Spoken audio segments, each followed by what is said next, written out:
अजय एकादशी व्रत की कथा। कुंती पुत्र युधिष्ठिर जी कृष्ण जी से पूछने लगे, हे केशव, भाद्रपद कृष्ण पक्ष की एकादशी का क्या नाम है तथा उसकी क्या विधि है, क्या महत्व है, कृपा करके हमें बतलाइए।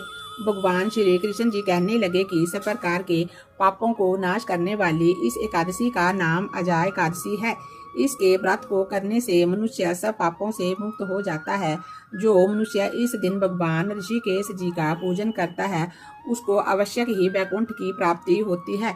अब मैं इसकी कथा कहता हूँ, सो ध्यान पूर्वक सुनिए।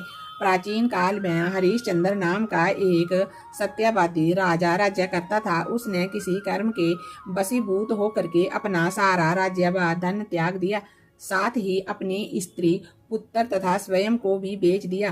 वह राजा चंडाल का दास बन करके सत्य को धारण करता हुआ मृतकों का वस्त्र धारण करता रहा, मगर किसी प्रकार भी सत्य से विचलित नहीं हुआ।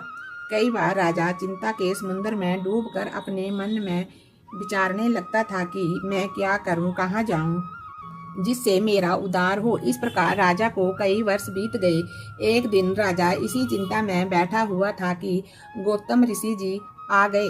राजा ने उनको देख करके प्रणाम किया और अपनी सब दुख भरी गाथा सुनाई। राजा की ये बात सुनकर के गौतम ऋषि ने कहा कि हे राजन, तुम्हारे भाग्य से आज से 7 रोज बाद भाद्रपद कृष्ण पक्ष की अजा नाम की एकादशी आएगी। तुम विधि पूर्वक उसका व्रत करो। इस व्रत के पुण्य के प्रभाव से तुम्हारे समस्त पाप नष्ट हो जाएंगे। इस प्रकार राजा से कह करके गौतम ऋषि तो उसी में अंतर्ध्यान हो गए और राजा ने उनके कथन अनुसार एकादशी आने पर विधि पूर्वक व्रत व जागरण किया। उस व्रत के प्रभाव से राजा के समस्त पाप नष्ट हो गए। स्वर्ग में बाजे बजने लगे और पुष्पों की वर्षा होने लगी।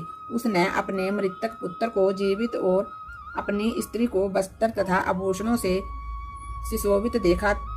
उस व्रत के प्रभाव से उसको पुनः राज्य मिल गया और अंत समय में अपने परिवार सहित स्वर्ग को चला गया। ये राजन, ये सब अजय एकादशी के प्रभाव से हुआ है। अतः जो मनुष्य यत्न के साथ विधि पूर्वक इस व्रत को करते हुए रात्रि जागरण करते हैं, उनके समस्त पाप नष्ट हो करके अंत में वे स्वर्ग लोक को प्राप्त होते हैं। इस एकादशी की कथा के श्रवण मात्र से अश्वमेध यज्ञ का फल प्राप्त होता है। बोलिए विष्णु भगवान की जय।